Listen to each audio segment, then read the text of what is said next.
أعوذ بالله من الشيطان الرجيم.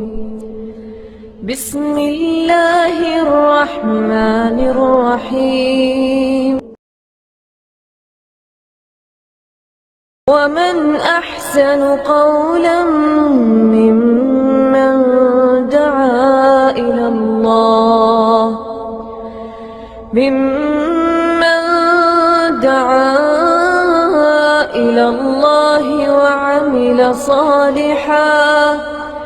وعمل صالحا وقال إنني من المسلمين.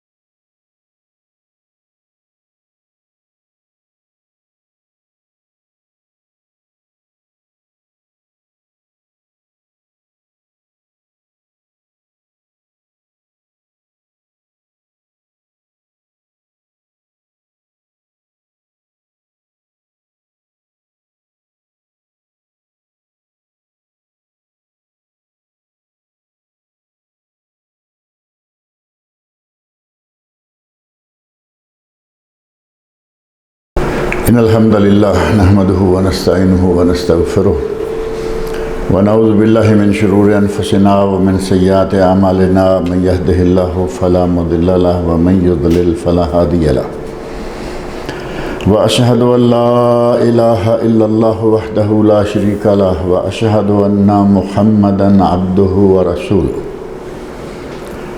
أما بعد فإن خير الحديث كتاب الله وخير الهدي هدي محمد صلى الله عليه وسلم وشر الأمور محدثاتها وكل محدثة بدعة وكل بدعة ضلالة وكل ضلالة في النار. رب اشرح لي صدري ويسر لي أمري واحلل عقدة من لساني يفقهوا قولي. رب أعوذ بك من همزات الشياطين وأعوذ بك رب أن يحضرون. اعوذ باللہ السمیع العلیم من الشیطان الرجیم وَإِذَا بَطَشْتُمْ بَطَشْتُمْ جَبَّارِينَ فَاتَّقُوا اللَّهَ وَأَطِيعُونِ وَاتَّقُوا اللَّهَ الَّذِي أَمَدَّكُمْ بِمَا تَعْلَمُونَ أَمَدَّكُمْ بِأَنْعَامٍ وَبَنِينَ وَجَنَّاتٍ وَعُيُونٍ إِنِّي أَخَافُ عَلَيْكُمْ عَذَابَ يَوْمٍ عَظِيمٍ. قالوا سواء علينا أوعظت أم لم تكن من الواعظين إن هذا إلا خلق الأولين وما نحن بمعذبين فكذبوه فأهلكناهم إن في ذلك لآية وما كان أكثرهم مؤمنين وإن ربك لهو العزيز الرحيم. گزشتہ درس میں قوم عاد جو کہ حضرت ہود علیہ السلام کی قوم تھی ان کے بارے میں کافی ساری تفصیل ذکر کی گئی تھی کہ ان کی یہ عادت تھی کہ محض کھیل تماشے کے طور پر بہت بڑی بڑی بلڈنگیں بنا دیتے. جہاں دیکھا کہ پہاڑ اونچا ہے اس کے اوپر بلڈنگ تیار کر دی، جہاں دیکھا کہ کوئی درہ اسپیشل ہے، راستہ ہے، لوگ دور پار سے یہیں سے آ کے گزرتے ہیں، وہاں بلڈنگ تیار کر دی اور بڑی بڑی بلڈنگیں تیار کر کے چھوڑ دیتے، کبھی کھیل کود کے طور پر آگے. تو اللہ رب العزت نے ان کا تذکرہ کیا اور فرمایا کہ تم عبث، بے معنی، بلا وجہ، بغیر کسی فائدہ کے، بغیر کسی حاجت کے تم اتنا خرچہ، اتنی طاقت صرف کر دیتے ہو، تمہیں کیا ہے؟ اور تم نے اپنی صنعت کاری کے مضبوط محلات تیار کیے ہیں، گویا کہ تم شاید ہمیشہ دنیا میں رہو گے. حالانکہ دنیا میں ہمیشگی تو اللہ کی ذات کے سوا کسی کو نہیں ہے نا، رہے نام اللہ کا صرف، باقی ہر چیز فنا ہو جائے گی. حتیٰ کہ جو فرشتے ہیں ان کے بارے میں بھی اہل سنت کا صحیح مسلک یہ ہے کہ ان کو بھی اللہ رب العزت موت دے گا، وہ بھی وفات پا جائیں گے. تو اللہ رب العزت نے ان لوگوں کو کہا کہ تم اتنے مکانات اور اتنی یہ بلڈنگیں اور اتنا کچھ، اور خاص طور پر بڑی صنعت کاری کے ساتھ تم یہ سلسلہ شروع کر رہے ہو، تم سمجھتے ہو کہ شاید ہم ہمیشہ یہیں رہیں گے، جبکہ ہمیشگی صرف اللہ کی ذات کو ہے، کسی دوسرے کو اس دنیا میں ہمیشگی حاصل نہیں ہے۔ اور فرمایا کہ تم جب کسی کو پکڑتے ہو تو تم اس پہ بڑا سخت ہاتھ ڈالتے ہو۔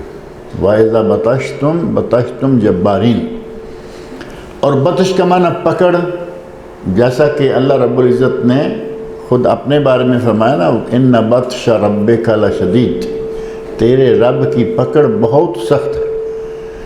تو اللہ رب العزت کی پکڑ بہت سخت ہے۔ اللہ نے ان حضرت ہود علیہ السلام کی قوم عاد کے لوگوں کو کہا کہ تمہاری پکڑ بھی ایک انسان ہونے کی حیثیت سے جتنی پکڑ کسی کی ہو سکتی ہے، اس اعتبار سے تمہاری پکڑ بھی بہت سخت ہے۔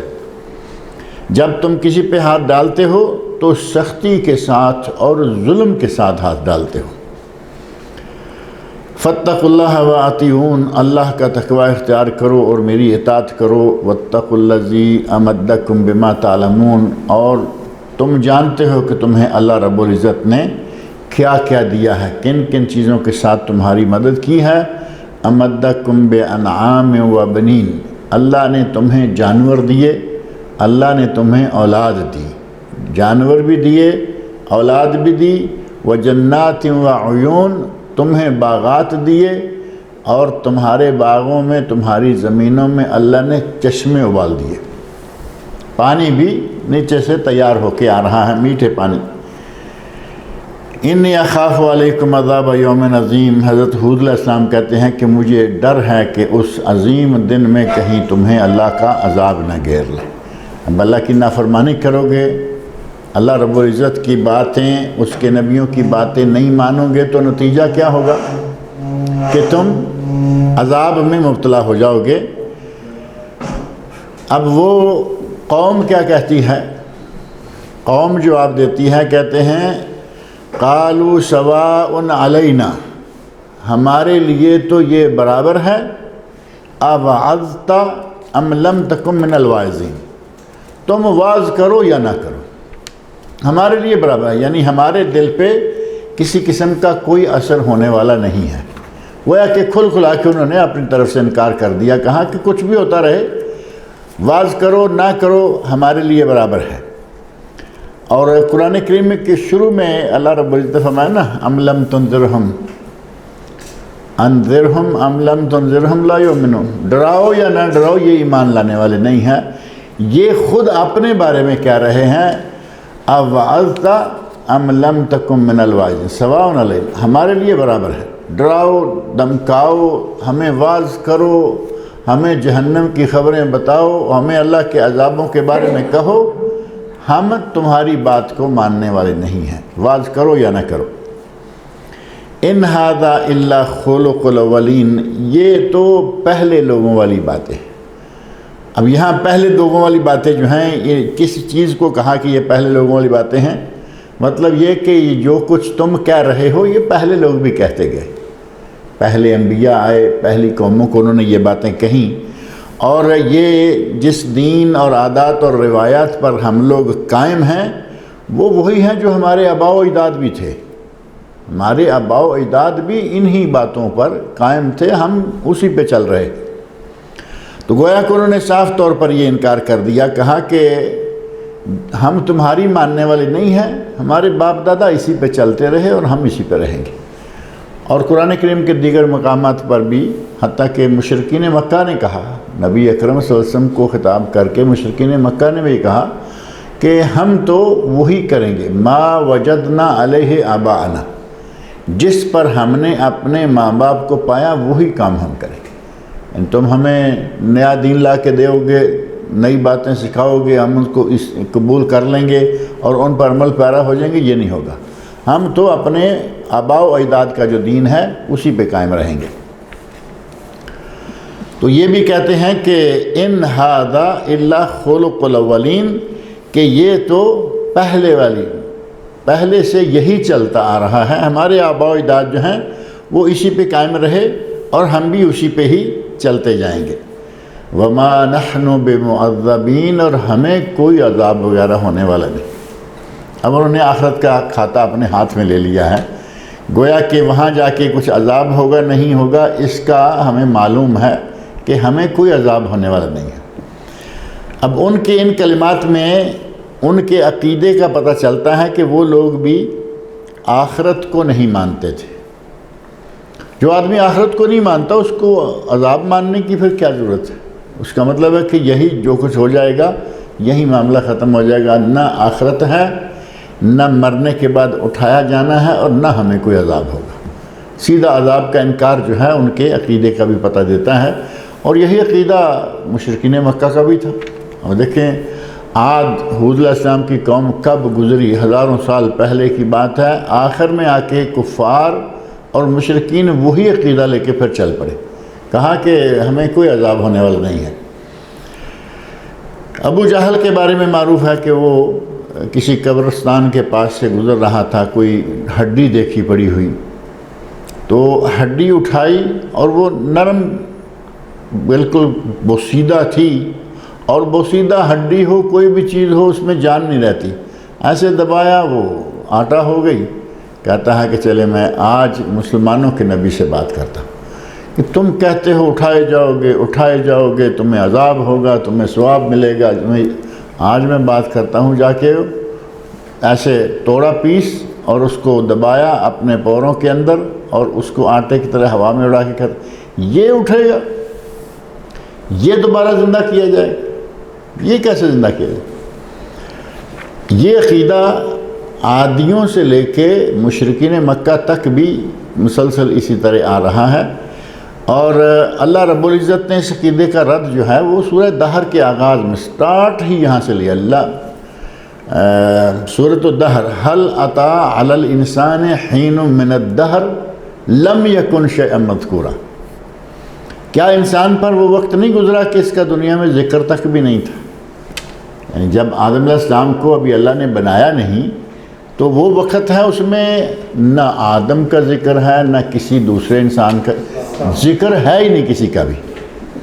تو اللہ رب العزت نے صاف طور پر وہاں یہ بیان کر دیا کہ کسی کا یہ کہنا کہ یہ کیسے کرے گا، تمہیں اللہ نے اس وقت بنایا تھا جب تمہارا نشان نہیں تھا، تمہارا نمونہ نہیں تھا، تمہارا کوئی ماڈل نہیں تھا۔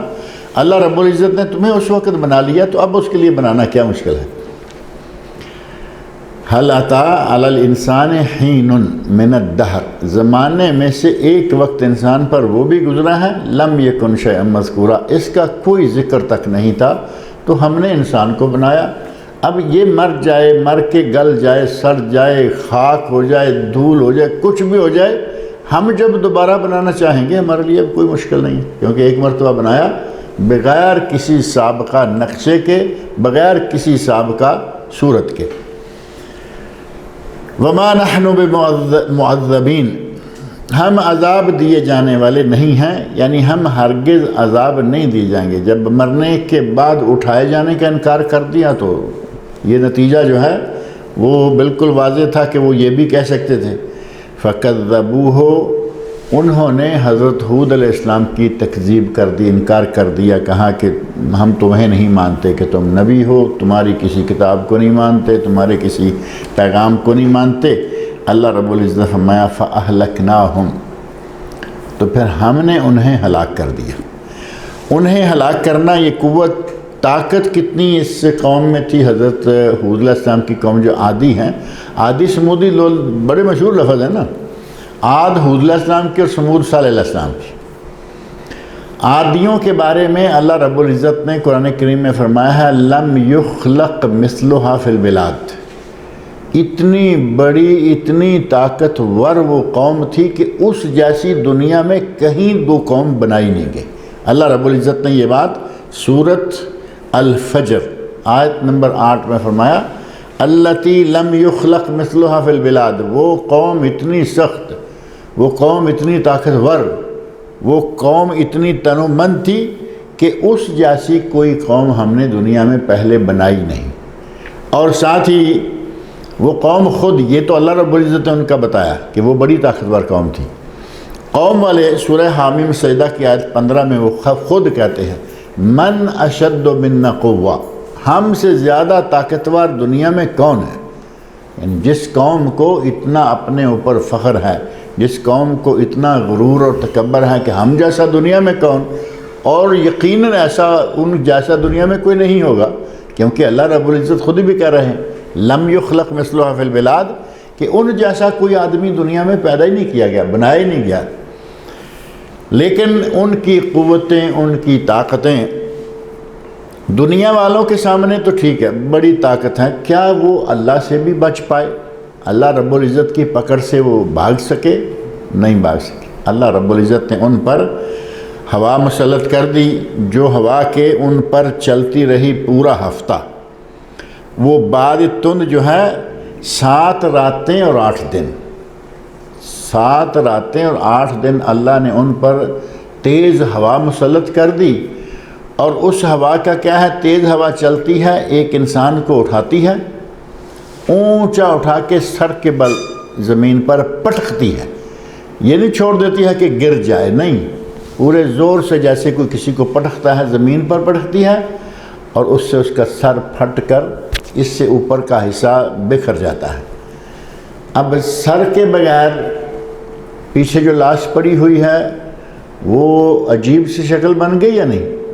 سر ہے نہیں، اب یہ پیچھے کا دھڑ پڑا ہوا ہے، اور اللہ رب العزت نے ان دھڑوں کی قرآن کریم کے ایک دوسرے مقام پر شکل جو کھینچی ہے کہ وہ ایسے ہیں جیسے کھجوروں کے کھوکھلے تنے پڑے ہوئے ہوں، یعنی لمبے اور طاقتور تو تھے ہی، اور کھجور جو ظاہر ہے کہ کوئی اتنی لمبی نہیں ہوتی۔ اللہ رب العزت نے خود فرمایا کہ ان کو ہم نے ہوا کے ذریعے اس طریقے سے تباہ کروایا قوم کو کہ ان کی لاشیں رہ گئیں، اور لاشیں پڑی ہوئی ایسی تھیں کہ جیسے کھجور کے کھوکھلے تنے پڑے ہوئے ہیں، یعنی کھجور کا درخت گر جائے تو ظاہر ہے کہ پتے وتے سارے ختم ہو گئے، اب پیچھے جو تنا ہی بچتا ہے نا اس کا، وہ انسان اللہ رب العزت نے اس انداز سے تباہ کیے کہ جنہیں اپنی طاقت پر اتنا فخر، اپنی طاقت پر اتنا غرور تھا، فرمایا کہ ہم نے صرف ہوا کو حکم دیا۔ اب قرآن کریم میں آپ تھوڑی سی نگاہ دوڑا کے دیکھیں کہ اللہ رب العزت کے جو سپاہی ہیں وہ کس کس رنگ میں ہیں۔ ہوا اللہ کی فوج، ہوا نے پوری قوم کو تباہ و برباد کر کے رکھ دیا۔ پانی اللہ کی فوج، جب چاہے پانی ہی کسی کے لیے غرق کرنے کا سبب بن جائے۔ موسیٰ علیہ السلام کے مقابلے میں فرعون کی قوم کو پانی نے غرق کیا، اور دور نہ جائیں ایک چیز تو ہم نے آپ نے دیکھ لی ہے نا، بھی سونامی جو آیا تھا، سونامی تو بھی کل کی بات ہے، الحمدللہ ہم سب کی دیکھی والی چیز ہے، ہم وہاں تو نہیں گئے جہاں تباہی مچی تھی، لیکن اس وقت ویڈیوز، آڈیو، یہ وہ سب کچھ آ گیا، فوٹو آ گیا، پرنٹ میڈیا اور الیکٹرانک میڈیا، سب نے وہ خبریں دے دیں کہ پانی نے کس طرح تباہی مچائی۔ وہی پانی، وہی سمندر جو آج بھی ہے اور پہلے بھی تھا، لیکن جب اللہ رب العزت نے حکم دیا کچھ علاقے کو تباہ کر کے رکھ دیا، وہاں وہی کنارہ پہلے بھی تھا، آج بھی وہی کنارہ ہے۔ اور جب تک اللہ رب العزت نے پانی کو روک کے رکھا ہوا ہے وہ رکا رہے گا، جب اللہ تعالیٰ حکم دیتا ہے وہ تباہی مچا دیتا ہے۔ ابھی آپ آج کل کسی دن سمندر کے کنارے پہ کھڑے ہو کے دیکھیں، دن صاف ہو، یعنی گرد و غبار نہ ہو، صاف دن ہو، آپ کنارے پہ جا کے کھڑے ہو جائیے، آپ کو آگے پانی اونچا نظر آئے گا، ہم سے بھی اونچا نظر آ رہا ہوگا۔ اس کا مطلب یہ ہے کہ وہ اللہ کی قدرت سے وہاں ٹھہرا ہوا ہے، نہیں تو پانی جو سائنسدان کہتے ہیں کہ یہ اپنی سطح ہموار رکھتا ہے، وہ وہاں اونچا ہوتا تو باہر کے کناروں سے باہر نکل کے تباہی مچا دیتا، لیکن اللہ رب العزت نے اسے وہاں روکا ہوا ہے۔ جہاں روکا ہوا ہے روکا رہے گا، جب اللہ چاہے گا اور جب اللہ چاہتا ہے اسی پانی کے ذریعے۔ موسیٰ علیہ السلام کی قوم اسی جگہ سے نکل گئی، اور دوسری پارٹی کی باری آئی تو اللہ رب العزت نے انہیں تباہ کر کے رکھ دیا، پانی ہی نے۔ ہوا اللہ کی فوج، پانی اللہ کی فوج، اور کبھی کبھی تو اللہ کی فوج بہت چھوٹی چھوٹی چیزیں۔ ابھی نمرود دنیا کا بہت بڑا ظالم بادشاہ گزرا ابراہیم علیہ السلام کے زمانے میں جو ان کے مقابلے میں تھا۔ نمرود اصل میں وہ زال کے ساتھ ہے، عربی میں نمرود زال کے ساتھ، ہمارے یہاں نقطے کو نکال کے نمرود مشہور کر دیا، اور یہ کام تو ہم کرتے ہی ہیں نا، جیسے ہمارے یہاں تقبے کا ایک نقطہ گرا دیا تو وہ تقبہ ہو گیا، جبکہ ہے وہ ثقبہ۔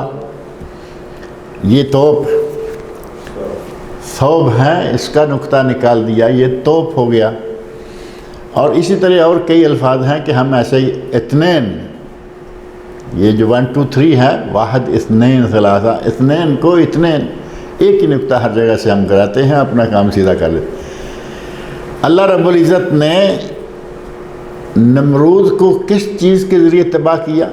جس کو ساری عمر میں کبھی سر درد بھی نہیں ہوا، اللہ نے محفوظ کیے رکھا، تو اس ظالم جابر کو محفوظ کیے رکھا کہ سر میں درد بھی کبھی نہیں ہوا۔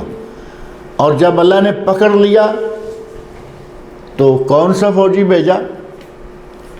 مچھر کا دانہ، ایک مچھر کا دانہ ناک کے ذریعے دماغ تک پہنچا دیا۔ اب وہ وہاں اپنا کام کرتا ہے، جیسے ہی تھوڑا تھوڑا بنبناتا ہے، اس کو تکلیف ہوتی ہے، یہ سر پہ ہاتھ مار ہاتھ مار ہاتھ مار، ساری عمر جوتے کھاتے ہوئے اسی کے نتیجہ میں موت واقع ہوئی۔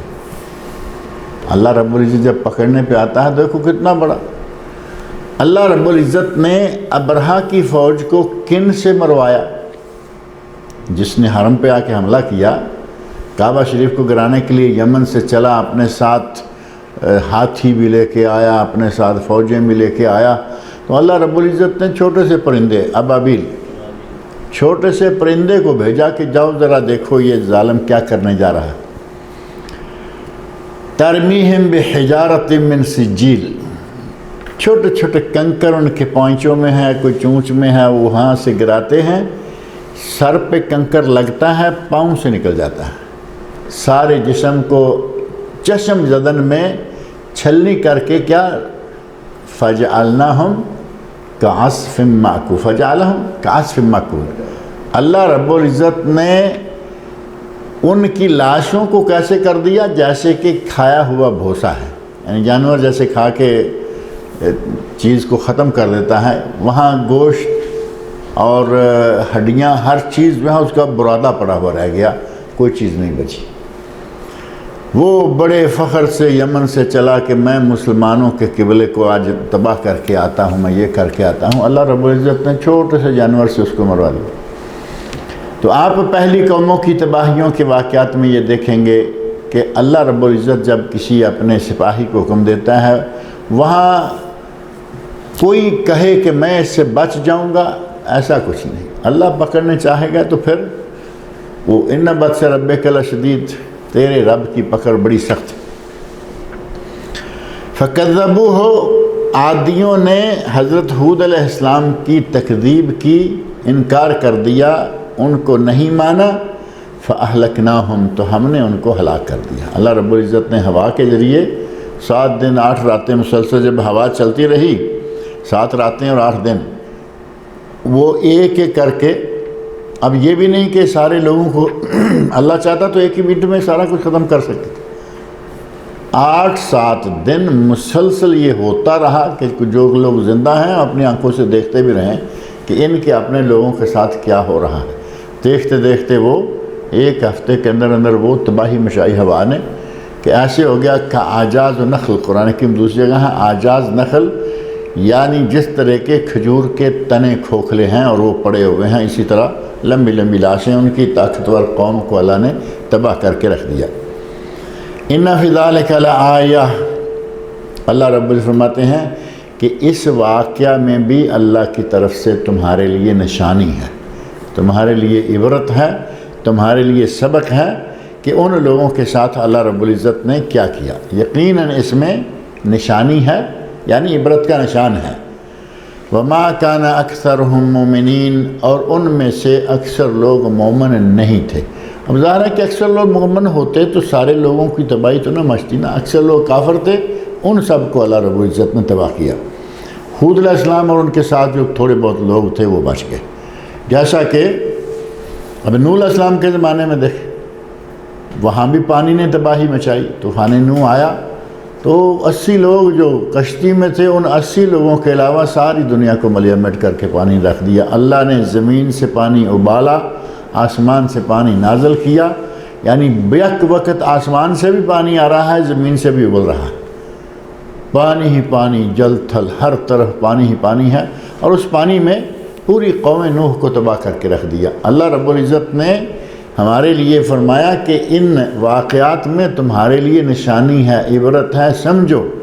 اگر کوئی کہے کہ میں بڑا طاقتور ہوں، میں بڑا صحت مند ہوں، میرے پاس بڑا پیسہ ہے، میرے پاس حکومت ہے، حکومت بھی کبھی کسی کو بچا سکی ہے یا پیسہ بھی کبھی کسی کو، اللہ کی پکڑ سے کون بچائے گا کسی؟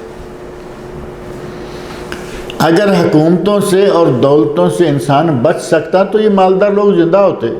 پرانے جتنے وہ قارون دنیا کا سب سے بڑا مالدار مشہور تو وہی ہے نا، موسیٰ علیہ السلام کی قوم کا آدمی تھا، اور دولت کو اس انداز سے جمع کیا اور پھر اتنا جمع کیا کہ قرآن نے بتایا ہے کہ اس کی خزانوں کی دولت کی چابیاں ایک جماعت اٹھاتی تھی، یعنی ایک آدمی اس کی چابیاں نہیں اٹھا سکتا تھا۔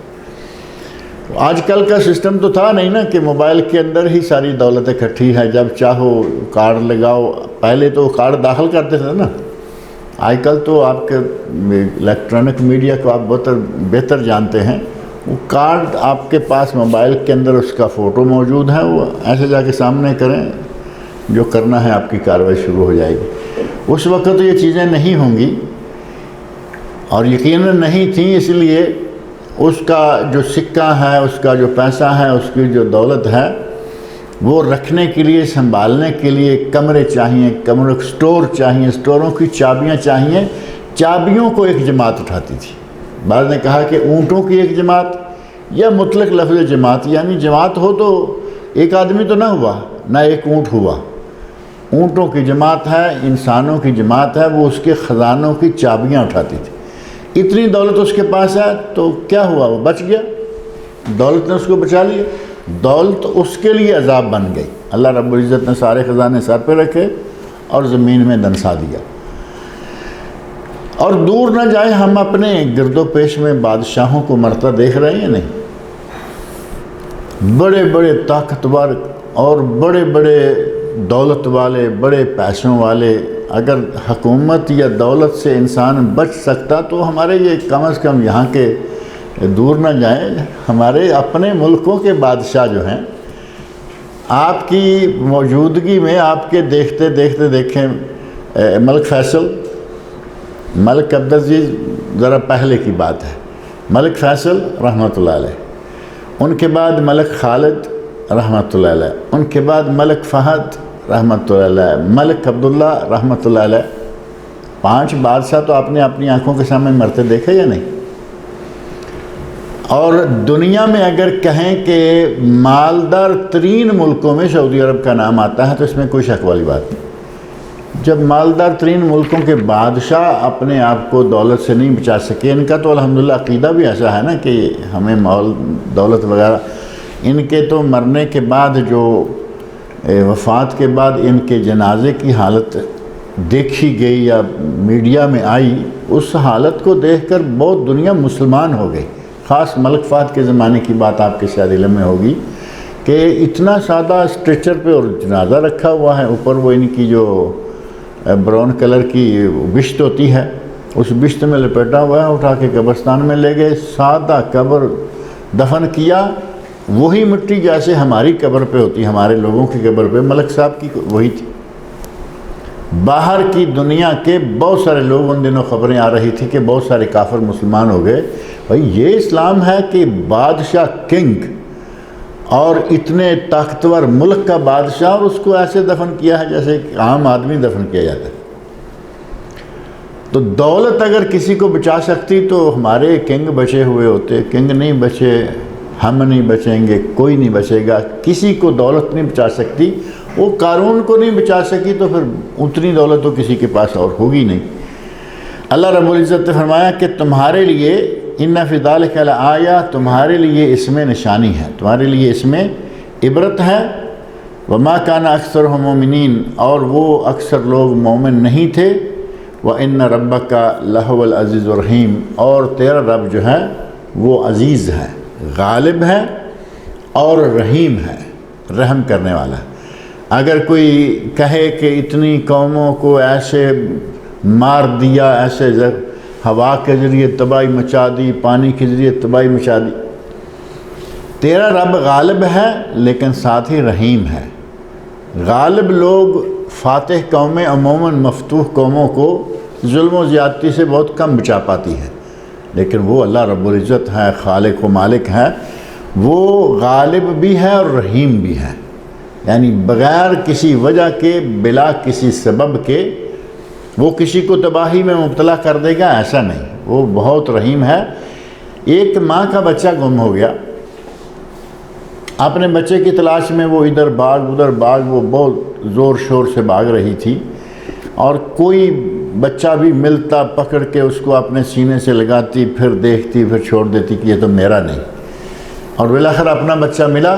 حدیث میں الفاظ موجود ہیں، بچے کو پکڑا، فوری طور پر اسے دودھ پلانے لگ گئے کہ بیچارہ بھوکا ہوگا، اور نبی اکرم صلی اللہ علیہ وسلم نے یہ منظر دیکھا، صحابہ کرام کو دکھایا اور فرمایا کہ کیا یہ ماں اپنے اس بچے کو آگ میں پھینک سکتی ہے؟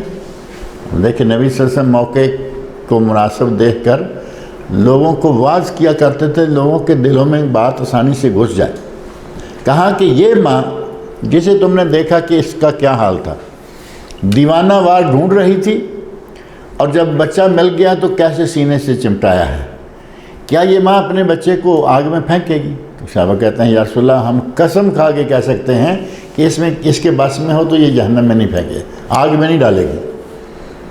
تو نبی صلی اللہ علیہ وسلم فرمایا کہ اللہ اس ماں سے بھی زیادہ اپنے بندوں پر مہربان ہے، اس ماں سے بھی اللہ اپنے بندوں پر زیادہ رحیم ہے، مہربان ہے اور شفیق و کریم ہے۔ وہ نہیں چاہتا کہ میں لوگوں کو جہنم میں ڈالوں، میں لوگوں کو عذابوں میں مبتلا کروں۔ اب وہ بندے ہی نہ سیدھے ہوں گے تو پھر ان کو سیدھا کرنے کے لیے بھی تو کچھ ہونا چاہیے نا، وہی معاملہ ہے۔ وَإِنَّ رَبَّكَ لَهُوَ الْعَزِيزُ الرَّحِيمُ، اور بے شک تیرا رب لَهُوَ الْعَزِيزُ الرَّحِيمُ، وہ غالب ہے اور رحم کرنے والا، نہایت مہربان ہے۔ کذبت ثمود المرسلین، سمود نے اپنے رسولوں کی تکذیب کی، جھٹلایا، اور سمود وہ حضرت صالح علیہ السلام کی قوم۔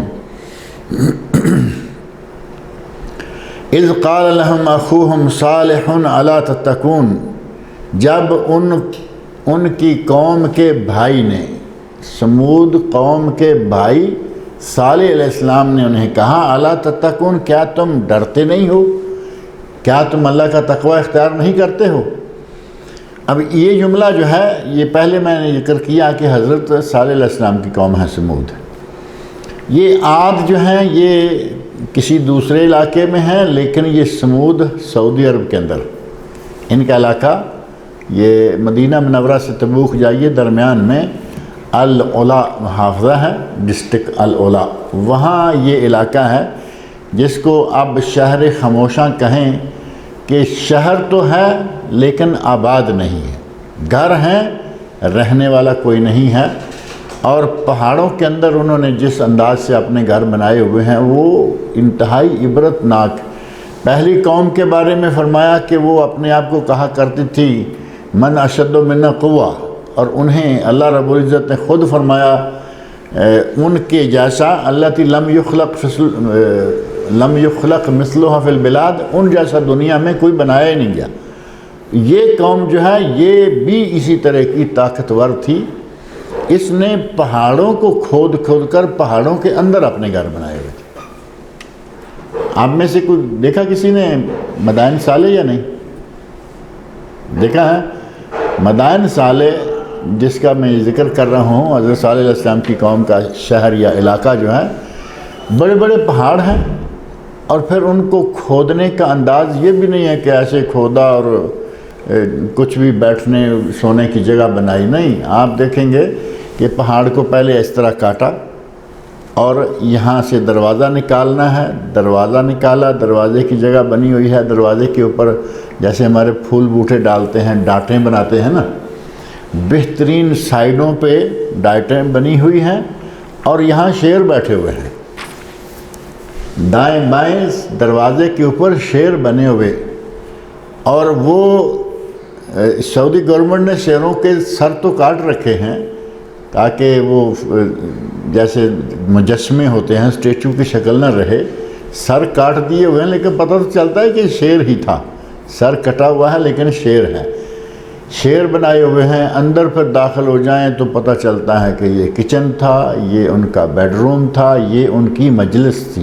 اور ایک بادشاہ کا، ان کے بادشاہ کا بھی گھر ہے نا، یعنی سرداروں کے، امیروں کے گھر بڑے بڑے، دوسرے لوگوں کے ذرا تھوڑے چھوٹے، لیکن اگر آپ تھوڑا سا پیدل گھومنا چاہیں وہ اتنا نہیں ہے، اس میں گاڑی میں بیٹھ کے گھوم سکتے ہیں کہ آپ مختلف جگہوں کو دیکھیں، اتنی بڑی جگہ ہے۔ تو انہوں نے پہاڑوں کو کھود کھود کر ان کے اندر اپنے گھر بنائے ہوئے تھے۔ تنحتون من الجبال بیوتا، تم پہاڑوں کو کھود کھود کر ان کے اندر اپنے گھر بناتے ہو۔ اسی قوم کے بارے میں کہا، اس قوم کے بارے میں کہا کذبت ثمود المرسلین، ثمود قوم صالح علیہ السلام، انہوں نے بھی رسولوں کو جھٹلایا۔ اذ قال لهم اخوهم صالح، جب ان کے بھائی صالح علیہ السلام نے ان سے کہا الا تتقون، کیا تم اللہ سے ڈرتے نہیں ہو، اللہ کا تقوی اختیار نہیں کرتے ہو؟ پہلے کئی انبیاء کا تذکرہ آیا کہ انہوں نے ان کے بھائی، اس قوم کے بھائی نے، ہود علیہ السلام اپنی قوم کے بھائی، نوح علیہ السلام اپنی قوم کے بھائی، صالح علیہ السلام اپنی قوم کے بھائی۔ میں نے پہلے دن جس دن یہ بھائی کا تذکرہ آیا تھا تو اس دن ذکر کیا ہمارے یہاں پاک و ہند میں نبی صلی اللہ علیہ وسلم کو اپنا بھائی، نبی صلی اللہ علیہ وسلم کو اپنا بنی بشر ماننے کو تیار نہیں۔ بھائی ماننا تو بعد کی بات ہے، بنی بشر ماننے کو بھی تیار نہیں، کہیں گے جی نہیں آپ نور ہیں۔ انبیاء کرام سارے اپنی قوموں کے بھائی رہے اور بھائی ہوا کرتے تھے، اور نبی اکرم صلی اللہ علیہ وسلم نے خود کئی مرتبہ کہا ہے کہ میں تمہاری طرح ہوں۔ قرآن میں اللہ نے کہلوایا قل انما انا بشر مثلکم، میں تمہاری طرح کا بشر ہوں، لیکن ہماری کنڈی وہ ایسی لگی ہے وہ کھلنے کا نام نہیں لیتی، بلکہ کنڈی بھی لگ گئی اور اس کو زنگ بھی لگ گیا۔ اب WD-40 بہت چاہیے، اور وہ چھوٹی موٹی بوتل WD-40 کی بھی کام نہیں کرنے والی، وہاں تو میرے خیال کو بڑا لمبا چوڑا وقت چاہیے اور لمبی چوڑی دوائی چاہیے، اور دوائی دینے والے لوگ موجود ہیں الحمدللہ، دوائی تقسیم کرتے رہتے ہیں، کبھی کبھی موقع بموقع کوئی نہ کوئی بڑے بڑے ان کے علماء جو ہیں وہ بھی ایمان قبول کر رہے ہیں، اسلام لا رہے ہیں، عقیدہ توحید کو مان رہے ہیں۔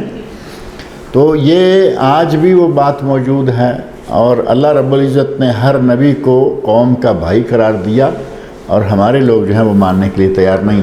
اس موضوع کو انشاءاللہ العزیز اگلے درس میں ذکر کریں گے۔ اللہ رب العزت مجھے اور آپ سب لوگوں کو قرآن کریم پڑھنے، سننے، سمجھنے اور اس کے احکام پر عمل کرنے کی توفیق عطا فرمائے۔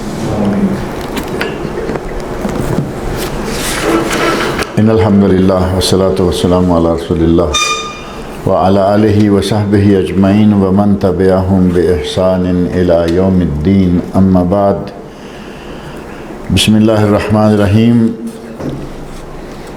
اذا سمعتم الاقامہ فامشوا الی الصلاۃ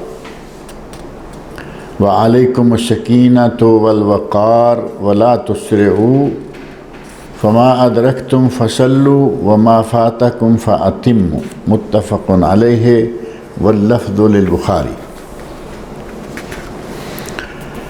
گزشتہ درس میں ایک مسئلہ قدر تفصیل کے ساتھ ذکر کیا تھا کہ اگر کوئی آدمی صف میں پہنچنے سے پہلے راستے میں ہی رکوع کر لے اور رکوع کر کے صف میں شامل ہو جائے اور اسے سورۃ فاتحہ پڑھنے کا موقع نہ ملے، سننے کا موقع نہ ملے اور بقدر قرات کھڑے رہنے کا موقع بھی نہ ملے، تو گویا اس کا قیام بھی گیا اور سورۃ فاتحہ بھی گئی۔ دو بہت بڑی بڑی چیزیں ایک ہی رکعت کی جو ہیں وہ نہ رہیں۔ تو نتیجہ اس کا یہ کہ اہل علم نے اس حدیث کی بنیاد پر دو نظریات اختیار کیے۔ بعض نے کہا کہ رکوع میں آنے والے کی رکعت ہو جاتی ہے، اور بعض نے کہا کہ نہیں ہوتی۔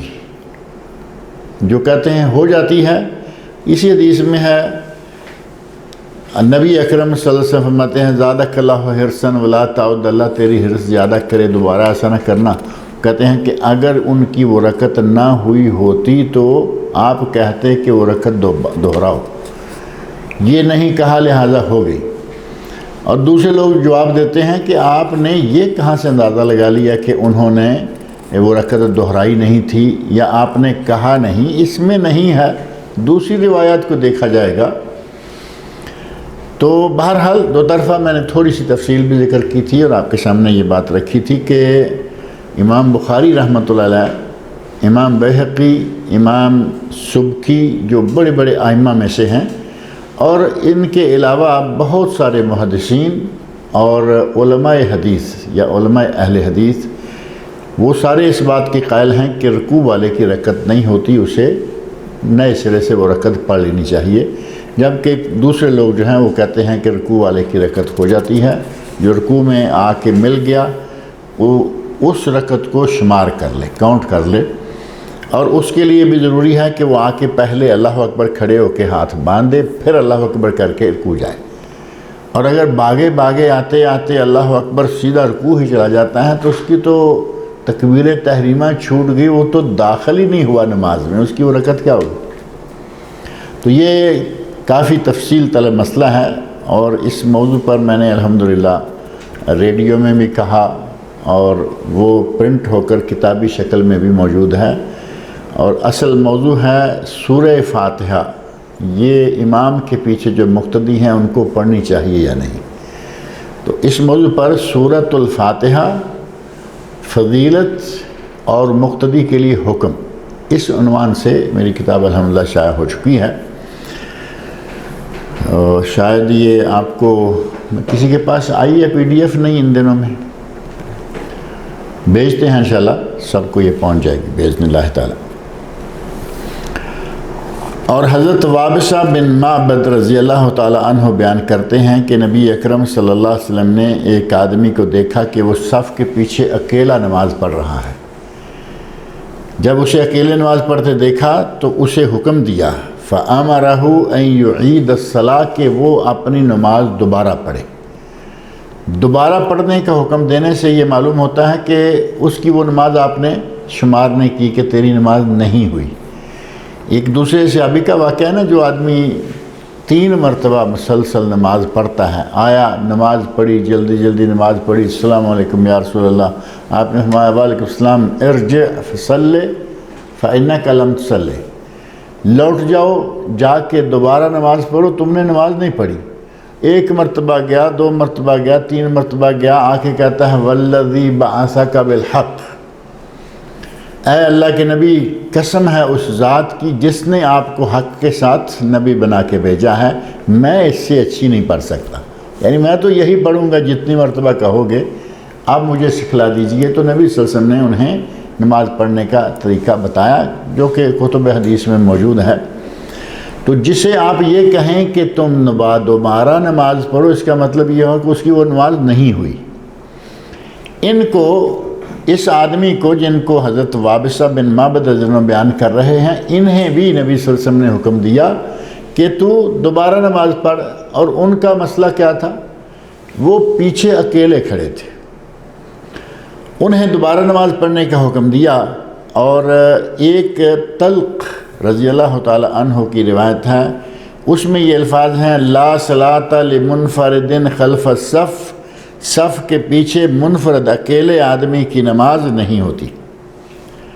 اور ایک طبرانی، معجم طبرانی کبیر حدیث کی ہی کتاب ہے، اس میں حضرت وابصہ والی حدیث میں ہی یہ الفاظ ہیں الا دخلت معہم او اجتررت رجلا، تم صف کے اندر کیوں نہیں کہیں نہ کہیں داخل ہو گئے، یا تم نے کوئی آدمی اندر سے باہر کیوں نہیں کھینچ لیا، پیچھے کیوں نہیں کھینچ لیا۔ تو یہ حدیث جو ہے اصل میں پہلی وہ صحیح ہے، اور اس میں نبی صلی اللہ علیہ وسلم کا ارشاد ہے کہ تمہاری نماز نہیں ہوئی، دوبارہ نماز پڑھو۔ اور یہ کب ہے؟ جب آدمی مسجد میں داخل ہو، یہ تفصیل کافی ساری پچھلے درس میں ذکر کی تھی، مسجد میں داخل ہوا دیکھا کہ اگر میں اس کونے جاتا ہوں یا اس کونے جاتا ہوں تو میری رکوع بھی نکل جائے گا. خاص طور پر یہ رکوع والوں کو زیادہ مسئلہ ہوتا ہے، جو کہتے ہیں رکوع کی رکعت ہو جاتی، وہ رکوع کو پانے کے چکر میں اس کونے میں بھی نہیں جاتے، سیدھا جہاں کہیں جگہ ملی کھڑے ہوئے نماز شروع کر دی. اور اگر وہ سیدھے یہاں آ کے نہیں کھڑا ہوتا، مسجد بڑی ہے، رکعت وہ صف دور تک گئی ہوئی ہے، وہاں نہ جانے تک امام جو ہے وہ سمع اللہ لمن حمدہ کہہ کے کھڑا ہو جائے گا، تو ان کے حساب سے ان کی رکعت جو ہے وہ ماری جائے گی. یہاں کھڑا ہو جاتا ہے تو رکعت ہو جائے گی. اب یہاں کھڑا ہوا، شابی تو یہ نہیں ہے، میں اپنے لوگوں کی بات کر رہا ہوں کہ ہمارے یہاں یہ ہوتا ہے کہ سیدھے جا کے کھڑے ہو گئے. صحابی آئے اور وہ کھڑے ہو گئے تو انہیں نبی صلی اللہ علیہ وسلم فرمایا فَأَمَرَهُ أَن يُعِيدَ الصَّلَاةَ کہ تم اپنی نماز دوبارہ پڑھو. اب نماز دوبارہ پڑھنے کا حکم کس کے لیے ہے؟ جو آدمی مسجد میں آئے اور اس کی آگے والی صف میں دائیں بائیں یا درمیان میں کہیں جگہ ہوں جہاں وہ کھڑے ہو سکتا ہو. دائیں جگہ ہے، بائیں جگہ ہے، درمیان میں دائیں بائیں ساری پر ہوگی، لیکن درمیان میں کہیں بھی 2-3 آدمیوں کے کندھے پہ ہاتھ لگائیں وہ جگہ بنا دیں گے. اور ایسا عموماً ہوتا رہتا ہے، مسجد میں داخل ہوتے ہی 2-3 آدمی کو ہاتھ لگاؤ کندھے پہ، ادھر والوں کو ہاتھ لگاؤ ادھر ہو جائیں گے، ادھر والوں کو ہاتھ لگاؤ ادھر ہو جائیں گے، ایک آدمی کی جگہ آرام سے نکل آتی. اگر جگہ نکالنے کی گنجائش ہو یا دائیں بائیں جگہ ہو، اس کے باوجود اکیلا کھڑا ہوگا تو اس کی نماز نہیں ہوگی. جہاں تک تعلق ہے الا دخلت معهم او اشتررت رجلا، اس حصے کو ضعیف قرار دیا گیا کہ یہ صحیح نہیں ہے. آدمی کو صف سے کھینچنا، پیچھے نکالنا، یہ صحیح نہیں.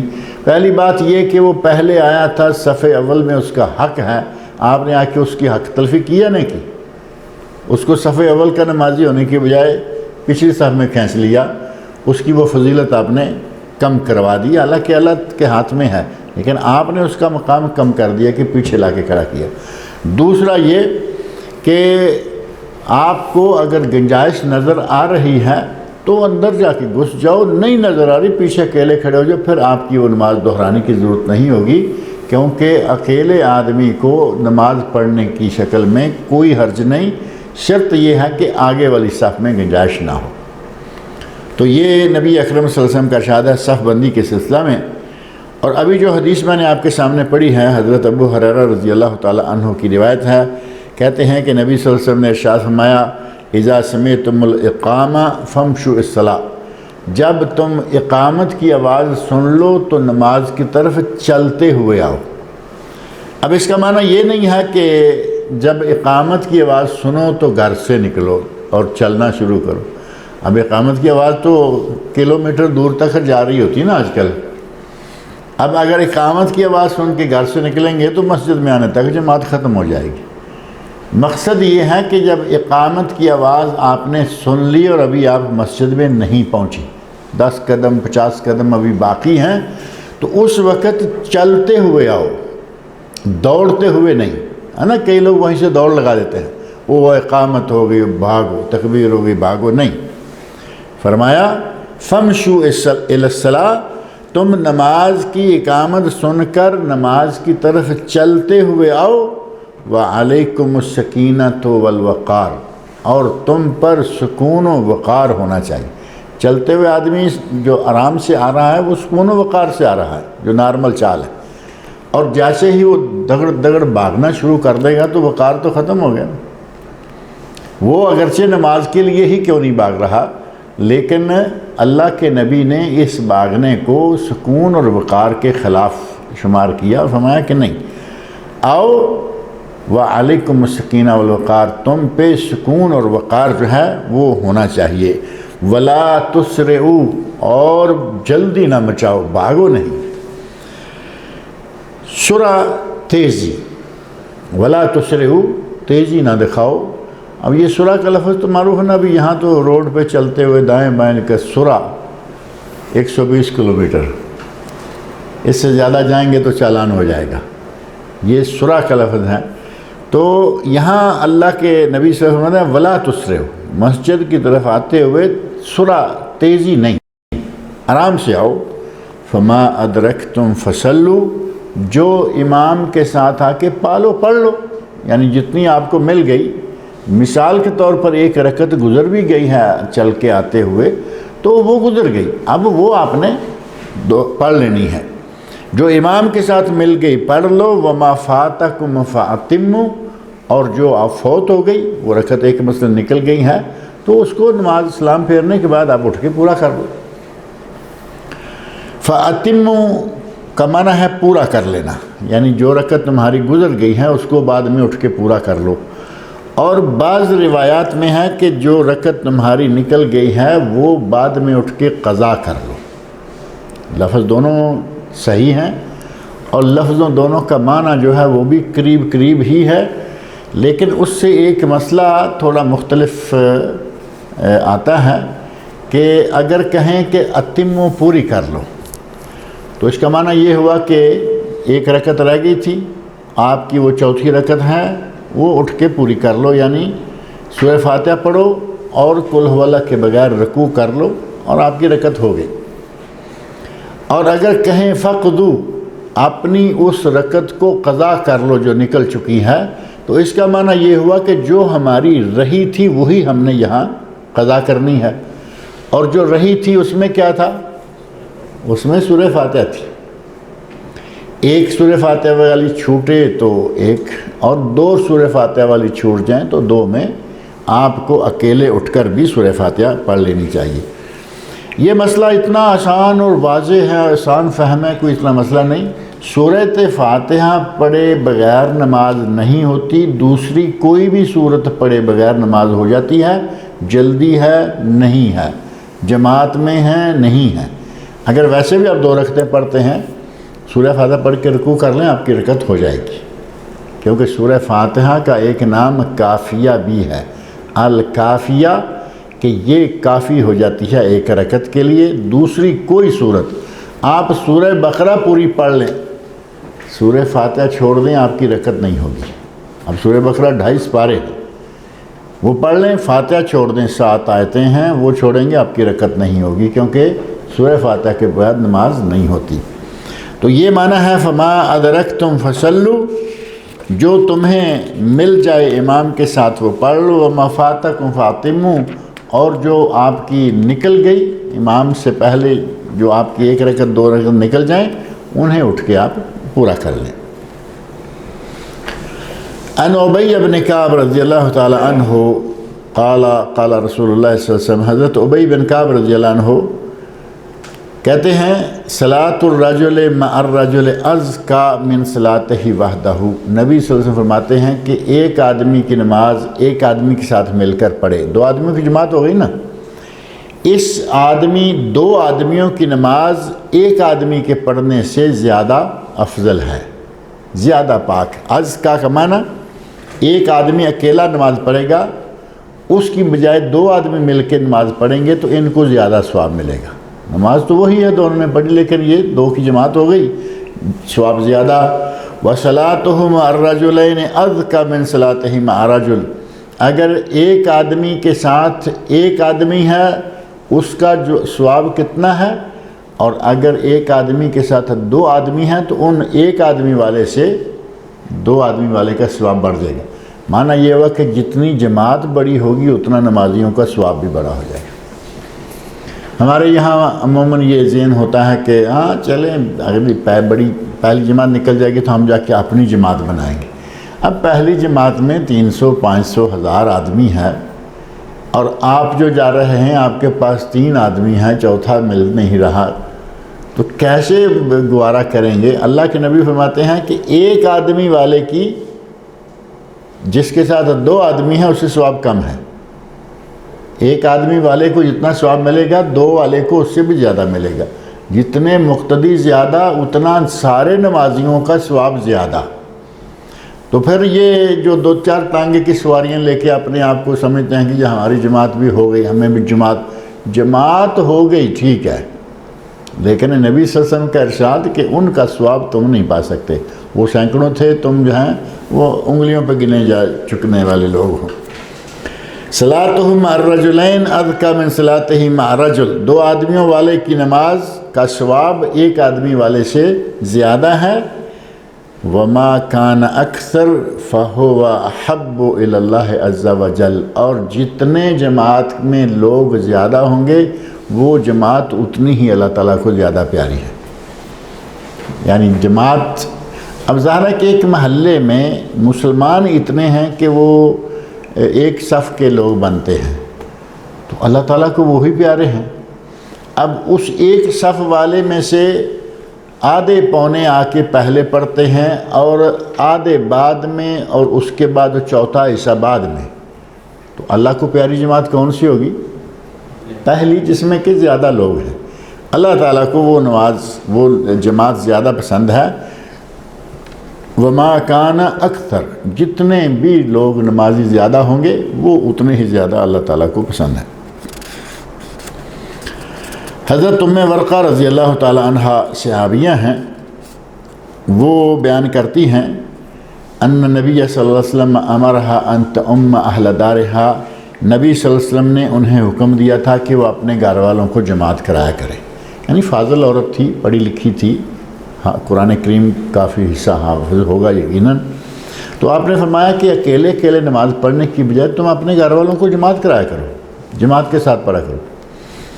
اب کئی لوگوں نے کہا کہ اس کا مطلب یہ ہوا کہ گھر والے مرد بھی اس کے پیچھے نماز پڑھ سکتے ہیں، ایسا مطلب تو آپ نے خود نکال لیا ہے، اس میں تو نہیں ایسا کچھ بھی۔ گھر والوں کو جماعت کرایا کرو، تیری بیٹیاں ہیں، تیری بہویں ہوں گی گھر میں، کوئی بہن ہو سکتی ہے، ماں بھی ہو سکتی ہے، ان لوگوں کو لے کے جماعت کراؤ۔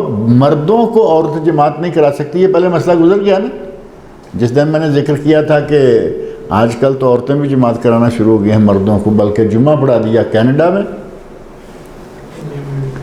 ایک عورت نے کینیڈا میں پچھلے کچھ مہینے پہلے، کچھ مہینے یا سال سے بھی زیادہ عرصہ زیادہ ہو گیا ہے، عورت نے جمعہ پڑھا دیا، اور اس کے مقتدی مرد بھی ہیں، عورت بھی ہیں، ننگے سر لڑکیاں لڑکے سب مکس کھڑے ہیں پیچھے صفوں میں۔ نبی صلی اللہ علیہ وسلم 1400 سال پہلے کہہ گئے ہیں کہ عورت جماعت نہیں کرا سکتی مردوں کی، اور اس نے کہا یہ کیا بات ہوئی، کرا نہیں سکتی، میں کرا سکتی۔ ڈاکٹر کو پی ایچ ڈی ہے، وہ کہاں سے ہے، اللہ تعالیٰ ایسی لوگوں کو ہدایت عطا فرمائے۔ اس نے نبی اکرم صلی اللہ علیہ وسلم کے ارشاد کی صریح نافرمانی کرتے ہوئے خطبہ بھی دے دیا، جماعت بھی کرا دی۔ تو عورت کو مردوں کی جماعت کرانا جائز نہیں، مرد عورتوں کی جماعت کرا سکتے ہیں، وہ تو ظاہر ہے کہ ہوتی ہے، آ رہی ہے۔ ورقہ رضی اللہ عنہ کو نبی صلی اللہ علیہ وسلم نے جو حکم دیا کہ تم اپنے گھر کی عورتوں کو جماعت کرایا کرو، مراد یہ تھا کہ گھر کی عورتیں ہوں، مرد نہ ہوں۔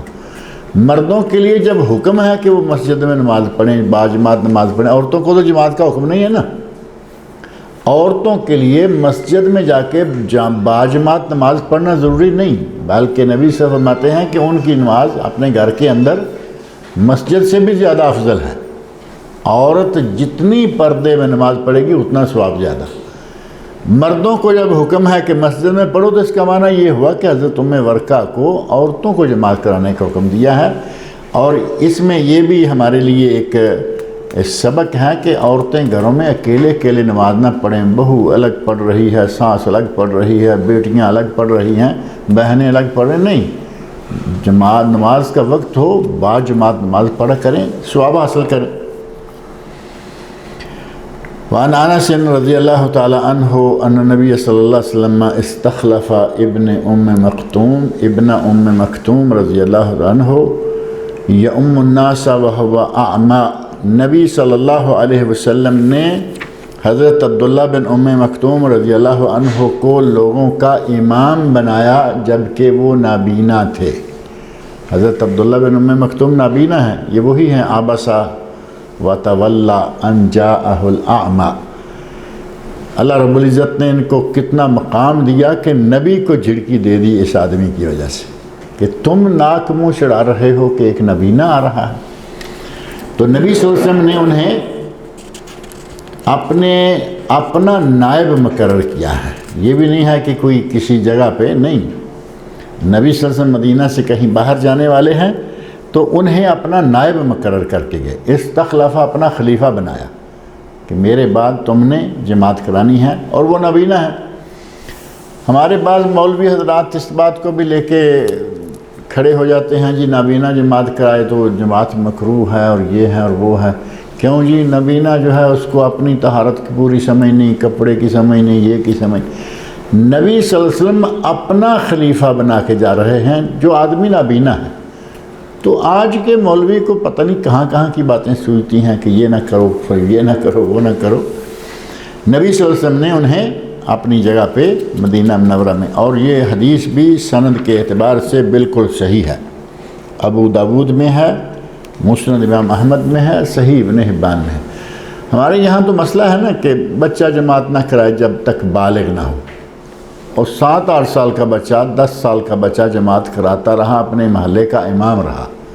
واقعہ پہلے گزرا ہے یہاں، اپنے محلے کا، بنی سلمہ کا امام رہا، چھوٹی عمر کا بچہ. وہ جماعت کراتا رہا اور ساتھ ہی وہ کہتا ہے کہ میں اپنی قوم کا سب سے زیادہ حافظ تھا. جتنی قرآن کریم کی آیات یا صورتیں مجھے یاد تھیں اتنی کسی کو بھی یاد نہیں تھیں، تو محلے والوں نے مجھے اپنا امام بنا لیا. جب ایک بچہ امامت کروا سکتا ہے نبی صلی اللہ علیہ وسلم کے زمانے میں اور آپ کے عہد میں خاص طور پر، تو ہمارے مولوی حضرات جو ہیں یہاں آ کے بھی بڑا لمبا چوڑا مسئلہ کھڑا کر دیتے ہیں جی بچہ جماعت نہیں کرا سکتا جب تک کہ وہ بالغ نہ ہو جائے. بالغ ہو نہ ہو، جب پھر اس پہ اعتراضات کیے گئے کہ جی نبی صلی اللہ علیہ وسلم کے حکم سے نہیں ہوا. نبی صلی اللہ علیہ وسلم کے حکم میں نہیں ہوا، قرآن نازل ہو رہا تھا جن دنوں یہ کام ہوا. جہاں کہیں بھی کوئی غلطی ایسی تھی، نبی صلی اللہ علیہ وسلم کو اللہ رب العزت نے بتا دیا کہ یہ جگہ، یہ کام تمہارے علاقے میں ہونے جا رہا ہے، یہ نہیں ہونا چاہیے. تو اللہ کے رسول صلی اللہ علیہ وسلم کو اللہ رب العزت بتا دیتا کہ یہ تو جو تم کرنے جا رہے ہو یا تمہارے لوگ جو کر رہے ہیں ان کو اس سے روکو. لیکن کوئی ایسا حکم نہیں ہے. لہٰذا بچہ جماعت کرائے جائز، نابینا جماعت کرائے جائز، اور جس کو بھی قرآن زیادہ آتا ہے اس کی عمر کا کوئی لحاظ نہیں ہے. ہاں سب لوگ برابر ہیں تو پھر بڑی عمر والا، سب لوگ برابر ہیں پہلے مسلمان ہونے والا، سب لوگ برابر ہیں پہلے ہجرت کرنے والا، جیسا کہ حدیث پہلے گزری ہے.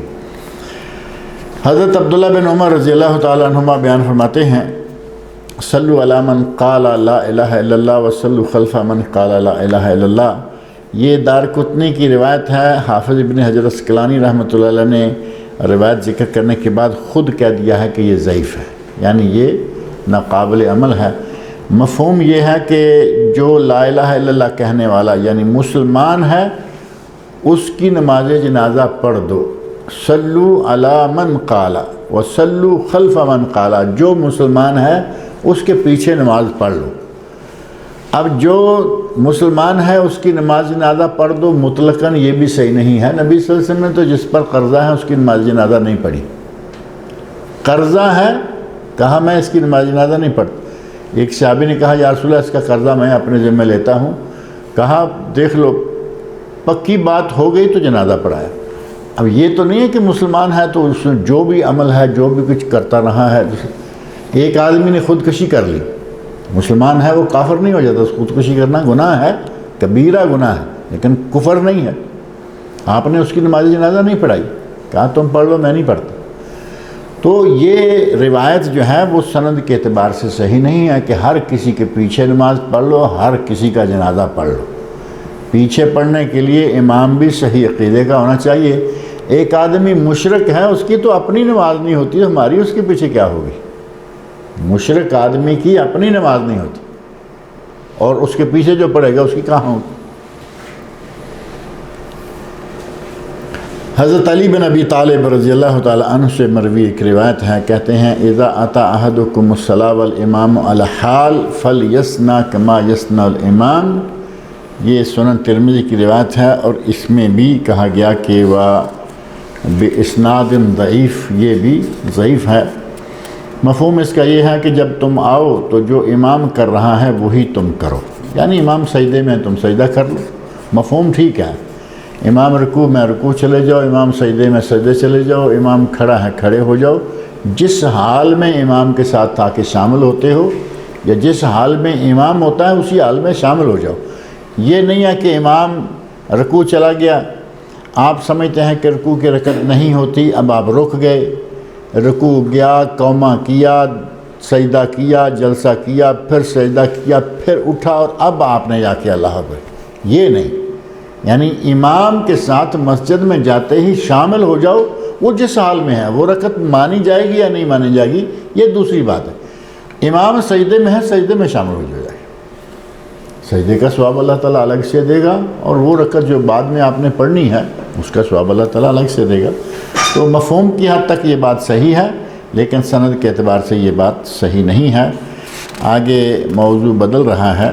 آگے موضوع ہے کہ مریض اور مسافر کی نماز کے کیا احکام ہیں.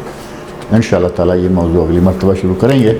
اللہ رب العزت مجھے اور آپ سب لوگوں کو نبی اکرم صلی اللہ علیہ وسلم کے ارشادات پڑھنے، سننے، سمجھنے اور ان پر عمل کرنے کی توفیق عطا فرمائے.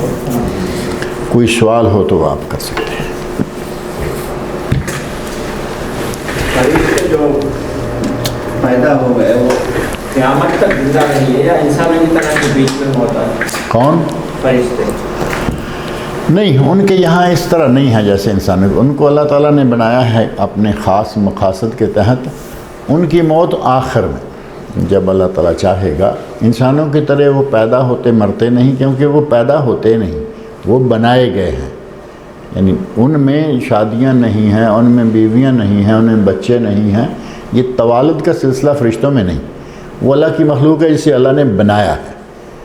بنانا اور پیدا ہونا ظاہر ہے کہ الگ الگ چیزیں ہیں. پیدا جو ہوتا ہے اسے بھی بناتا تو اللہ ہے، لیکن اس کا ایک پروسیجر ہے.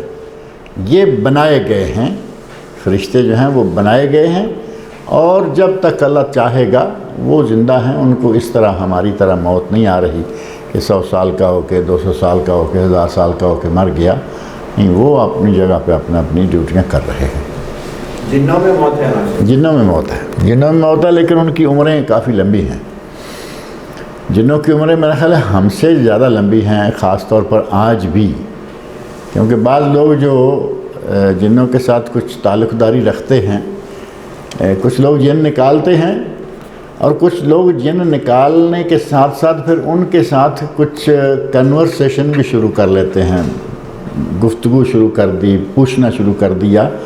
اب کتنا اس میں سچ ہوتا ہے، کتنا جھوٹ ہوتا ہے، یہ تو کچھ معیار نہیں ہے.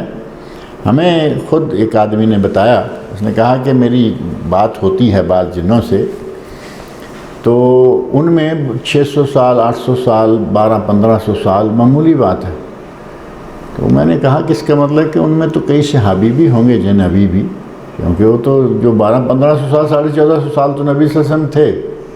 مسلمان ہو، نیک ہو، تو وہ ظاہر ہے کہ وہ تو یہاں سے اس کا مکہ میں کسی بھی ملک سے اس کا مدینہ مکہ میں آنا کون سا مشکل تھا. نہ ان کے لیے اس وقت ویزا تھا، نہ ان کے لیے آج ہی کوئی ویزے کی پابندی ہے.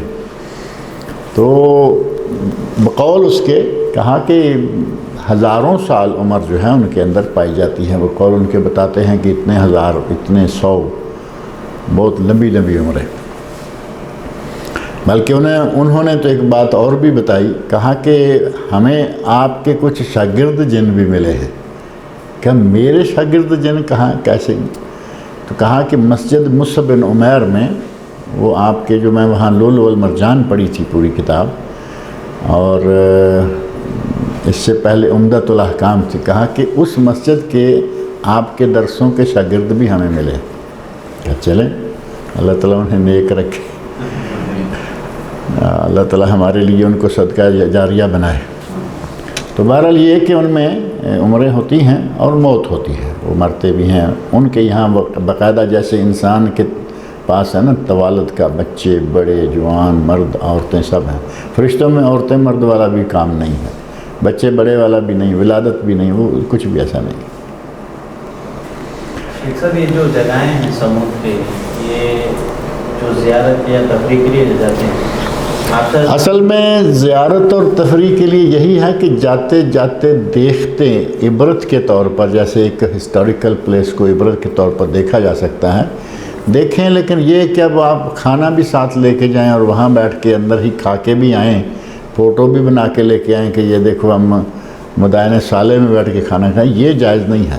وہاں رکنا نہیں، چلتے چلتے جلدی جلدی نکل آؤ. نبی صلی اللہ علیہ وسلم کا حکم ہے کہ ہر وہ مقام جہاں کبھی بھی کسی قوم پر عذاب آیا اس جگہ سے جلدی نکل جاؤ.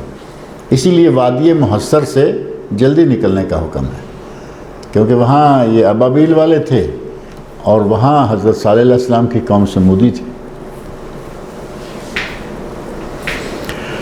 اللہ تعالیٰ سب کو نیک عمل کی توفیق عطا فرمائے.